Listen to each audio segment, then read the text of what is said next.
en tant que minorité, le parcours du combattant silencieux. Être entrepreneur, c'est déjà un défi. C'est sauter dans le vide sans filet. C'est porter une vision quand personne ne la voit encore. C'est prendre des risques tous les jours.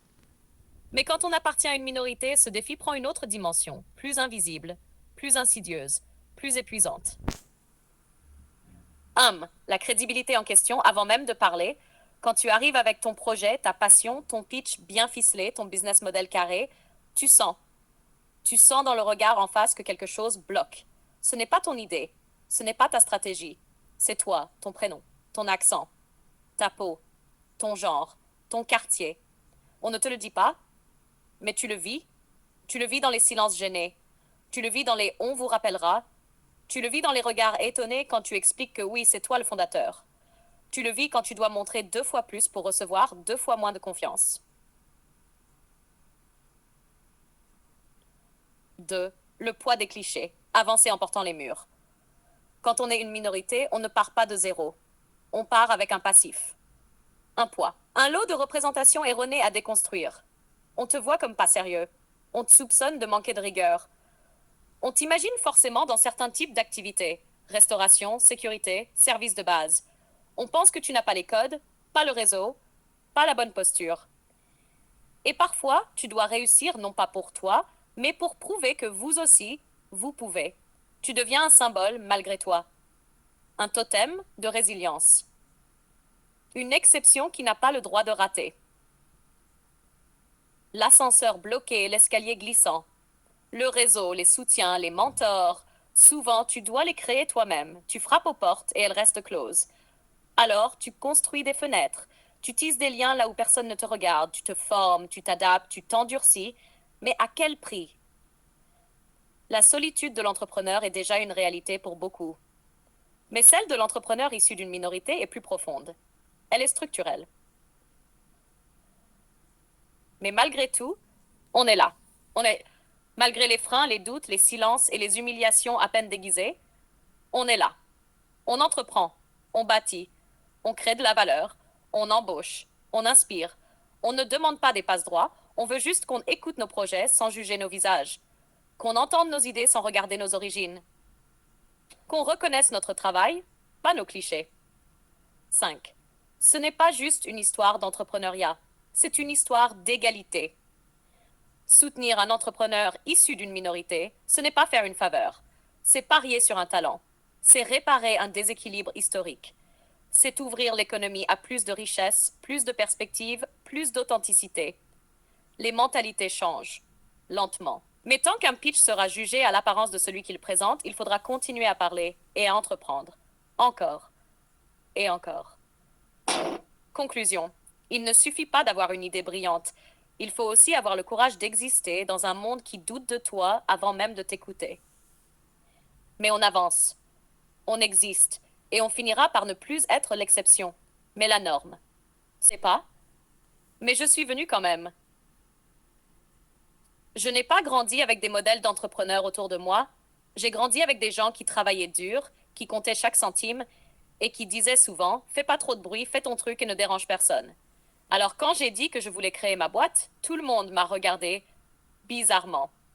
Certains ont ri, d'autres m'ont dit tu rêves un peu trop, et pourtant j'y croyais. Pas pour prouver quoi que ce soit à qui que ce soit, mais parce que j'avais une idée, et que cette idée ne me lâchait pas. Le plus dur, ce n'était pas le business plan, ni les démarches, ni les heures sans dormir. C'était ce moment où tu sens que la personne en face ne croit pas en toi. Pas parce que ton idée est mauvaise, mais parce que tu ne corresponds pas à l'image qu'elle se fait d'un entrepreneur. Trop jeune, trop noir, trop quartier, trop différent. Je me suis retrouvée dans des rendez-vous où on me demandait c'est vous le dirigeant, avec un ton qui disait déjà tout. Et quand tu te bats contre ça tous les jours, tu peux facilement perdre confiance. Tu peux te dire que ce n'est pas pour toi, mais moi j'ai décidé de rester, de faire mon chemin, même si ce n'était pas une autoroute, même si c'était un sentier caillouteux où personne ne m'applaudissait. Aujourd'hui, je n'ai pas tout réussi, mais je suis toujours là. Mon entreprise grandit. Et surtout, je croise des jeunes comme moi qui me disent Frère, je savais pas que c'était possible, et là je sais pourquoi je continue. On ne m'attendait pas, mais je suis venu quand même, et je compte bien rester. Souhaites-tu une code? Mais on avait la rage. Témoignages croisés d'entrepreneurs issus de minorités. Rachid, 35 ans, fondateur d'une entreprise de BTP. Quand j'ai lancé ma boîte, on m'a demandé si j'étais sérieux, pas parce que mon projet n'était pas bon, juste parce que je venais de banlieue. C'est dur à encaisser, mais j'ai tenu bon. Aujourd'hui, je recrute, je forme, je redonne ce qu'on ne m'a pas donné. J'ai pas eu d'ascenseur. J'ai pris l'escalier. Et même avec les marches cassées, je suis montée. Aïssata, 29 ans, créatrice de marque éthique. Être une femme noire dans le milieu de la mode éthique, j'ai vite compris que j'étais trop pour beaucoup, trop bruyante, trop visible, trop engagée. Mais je suis restée fidèle à moi-même. J'ai créé ma marque pour représenter celle qu'on oublie, celle qui ne rentre dans aucune case. Je suis pas là pour plaire, je suis là pour impacter. Samuel, 40 ans, entrepreneur dans la tech. J'ai des diplômes, j'ai de l'expérience.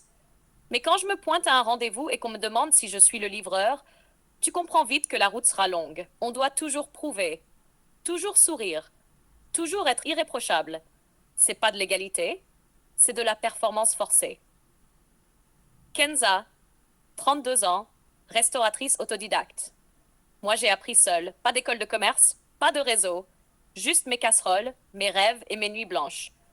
Quand tu viens d'un quartier populaire, on t'imagine pas chef d'entreprise. Mais moi, j'ai décidé de changer la narration. Et chaque client qui entre chez moi, c'est une victoire contre les préjugés.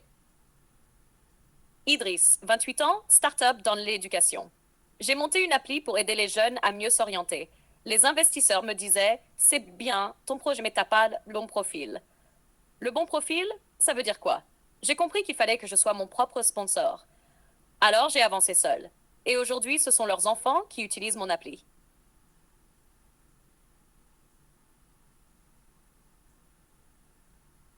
On ne devrait, on veut les quitter. On ne veut pas qu'on nous ouvre les portes, juste qu'on arrête de nous les claquer au nez. On ne veut pas être exceptionnel. On veut être considéré. Ce n'est pas une faveur, c'est notre place, et on la prend. Soyez propre, hein, mais jogging. Le mec m'a dit, euh, c'est vous le porteur de projet? J'ai dit ouais, il m'a regardé comme si j'avais menti.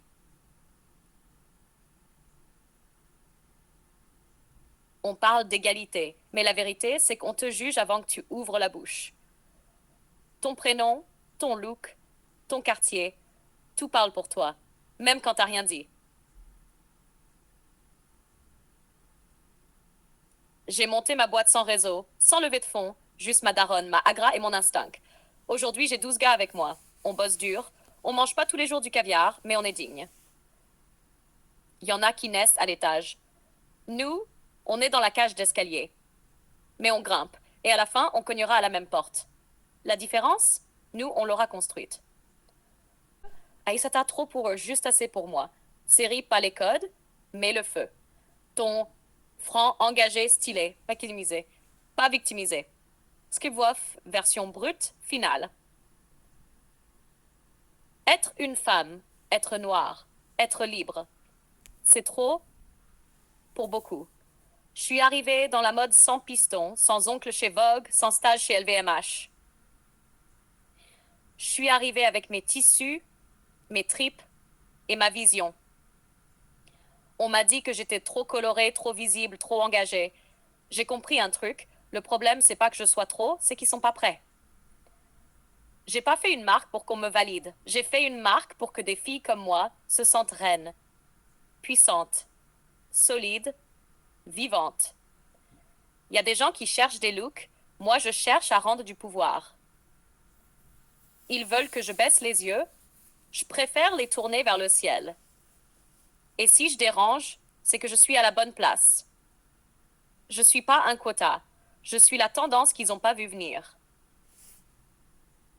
Plan